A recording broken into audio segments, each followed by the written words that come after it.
नमस्कार, times of Swaraj में आप सबों का स्वागत है और मैं हूं संतोष सिंह। और आज हम टाइम्स ऑफ स्वराज में उन नियोजित शिक्षक को सुकून देने वाला खबर बता रहे हैं।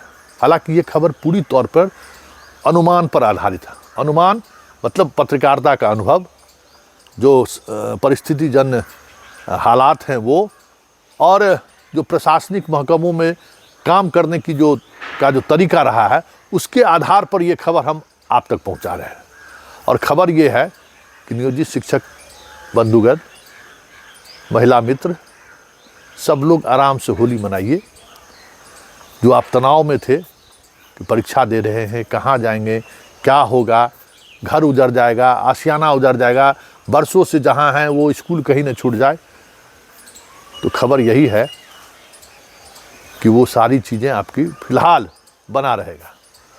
और जिस वक्त तक बने रहने की उम्मीद है, उसके बाद चीज़ें बदलेंगी ये भी तय है।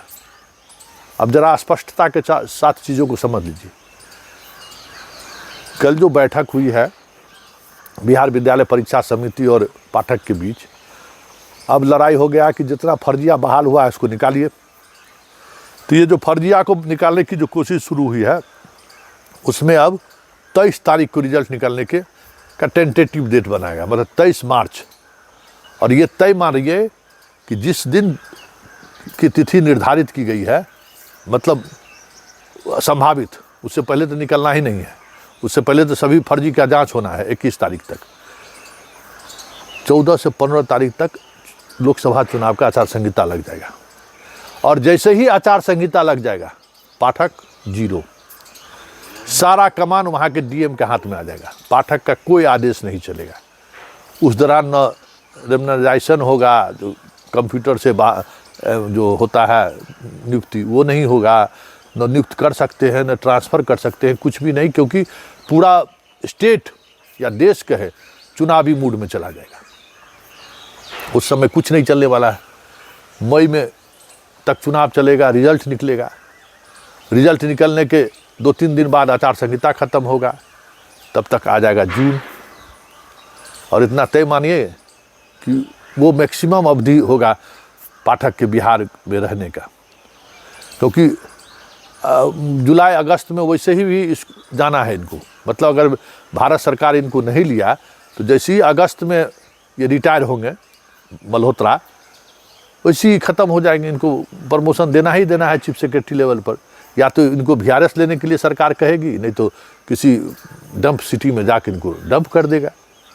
तो ये समझ लीजिए कि जो आप पर तलवार लटक रहा था ना, जिला छोड़ने का, स्कूल छोड़ने का, वो फ़िलहाल हमें लगता है कि टल गया है।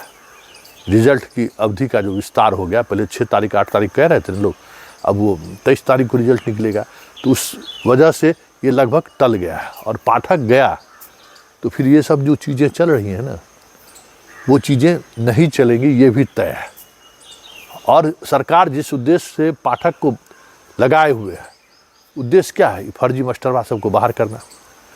और उसमें काम तेज़ी से चल रहा है। अभी से लेके मई तक समझिए कि जब तक आचार संहिता लागू रहेगा, कि फर्जी मास्टरवा सबको पकड़ पकड़ के पाठक बंद करेगा, गर्दन हलाल करेगा। ये भी तय मानिए।